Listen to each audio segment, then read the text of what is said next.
আসসালামু আলাইকুম বন্ধুরা, আমাদের দেশি মুরগির মিনি খামারের মুরগিগুলো অত্যন্ত দুষ্ট হয়ে গেছে।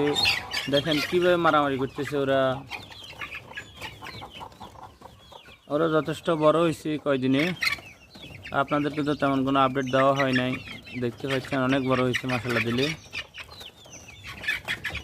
আসলে মুরগিগুলো অনেক জ্বালাতন করে। এগুলো আমাদের ঘরের চারপাশ তো ময়লা করেই, পাশাপাশি আমরা যখন ছেড়ে দিই আমাদের ঘরের ভিতর চলে যায়। সারাক্ষণ একটু দরজা ফাঁক পাইলে ঘরের ভিতর চলে যায়। এই কারণে আমরা সিদ্ধান্ত নিছি এগুলোকে আজকে থেকে আর ছাড়বো না। এই জায়গাটা আমি নেট দিয়ে পুরো ঢেকে দিব। ঢেকে দেওয়ার পরে এরপরে ছাড়বো। তো এদের জ্বালা যন্ত্রণায় মোটর সাইকেলও বের করতে পারি না। মোটর সাইকেলটা বাইরে রাখলে